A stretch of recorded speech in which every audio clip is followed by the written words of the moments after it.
Nagsisimulan na ng Philippine National Police ang pagre-recruit ng 60,000 karagdagang pulis. Ito mismo ang ipinahayag ni DILG Secretary Mar Rojas kaugnay ng kampanya ng pamahalaan laban sa kriminalidad sa bansa. Ang detalye mula kay Alvin Baltazar.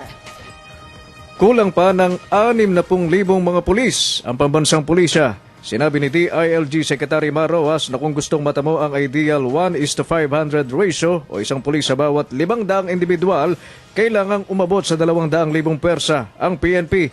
Inihayag ni Rojas na naghahanap sila ng paraan upang ma-accelerate ang 3,000 net hire kada taon. Gayong kung susundin nila anya ito, aabot pa ng 20 taon para mapunan ang kakulangan. Kailangan anya nilang makuha ang target sa lalong madaling panahon, lalo't pati sa mga barangay ay ikinalat na nila ang puwersa ng pulisya at ginawa ng 3 shift ang duty ng mga ito. Nag-e-expect tayo ng police presence, nag-e-expect tayo na police sa barangay na nagpapatrol. Kailangan talaga yung tao. 3 shifts a day, 3 shifts a to. Hindi naman na natitigil yung trabaho ng pulis pagka-sunset. No? So, yung 200,000 na kawani ng pulis ay talagang yan ang desired end state. Yan ang target natin. Kaugnay nito ay inihayag ng kalihim na bubuo na sila ng programa upang sa loob ng 2 hanggang 3 taon ay maabot ang nasabing target sa gitna ng pagsisikap ng pamahalaan na mabawasan ang bilang ng kriminalidad.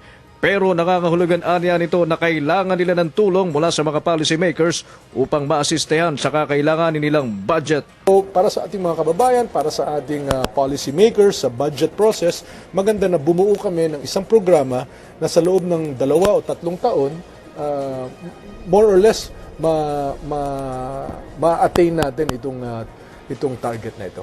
Pero bukod sa dagdag na police personnel, nais din umano ng kalihim na madagdagan ang gamit ng kapulisan at sa katunayan, iniutos ni Rojas sa liderato ng Philippine National Police ang pagsusumite ng mga kailangang equipment na target na maipagkaloob bago matapos ang 2016. I-consider din kung saan namin, ano bang gusto naming ma-achieve by 2016, by 2030. Yun ang kanyang mga iniisip.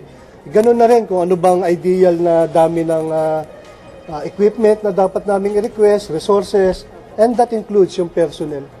Para sa Telebisyon ng Bayan, Alvin Baltazar.